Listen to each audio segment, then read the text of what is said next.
Perhaps the most important discovery in Lambton County, the one that has had the most impact past and present worldwide, is the discovery of the massive oil deposits beneath the swampy, heavily forested land of Enniskillen Township.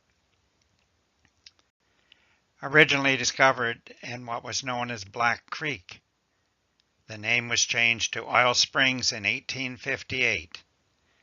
In 1865, Oil Springs was incorporated, celebrating their sesquicentennial in 2015.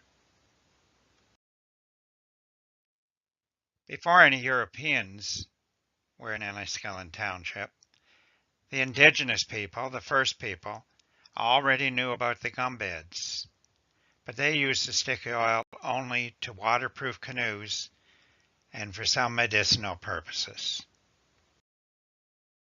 The first Europeans who tried to make a living from this black crude were brothers Charles and Henry Tripp, who formed the world's first oil company in 1854, distilling the crude into an asphalt of such quality it won awards at the Paris World's Fair of 1855.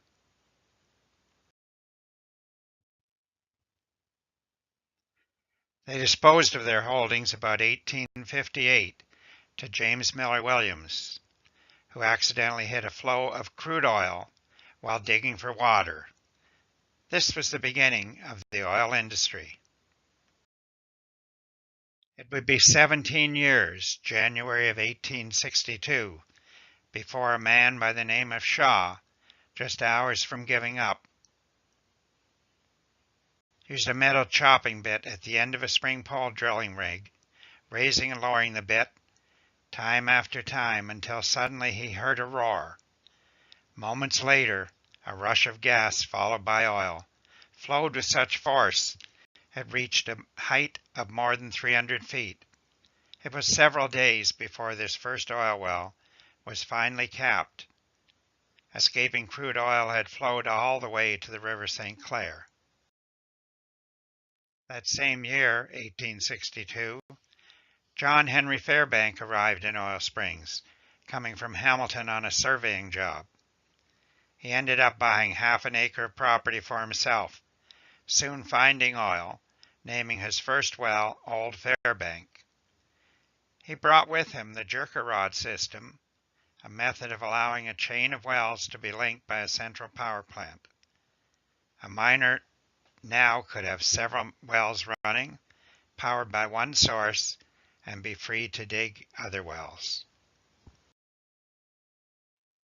The huge demand for oil led to the start of the Sarnia and Florence Plank Road, a toll road originally slated to run as far southeast as Florence.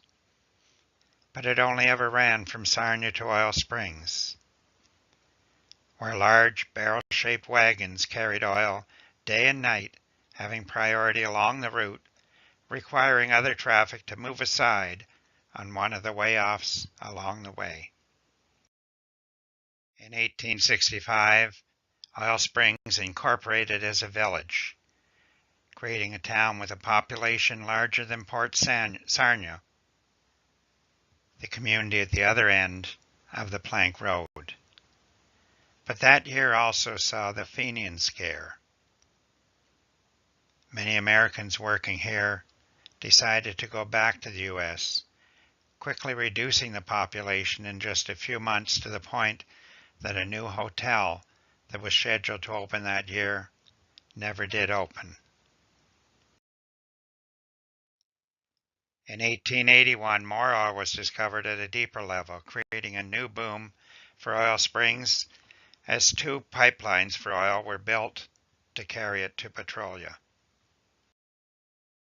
In 1886, a spur line of the Canada Southern Railway connected the village to Oil City, a line that operated until 1960.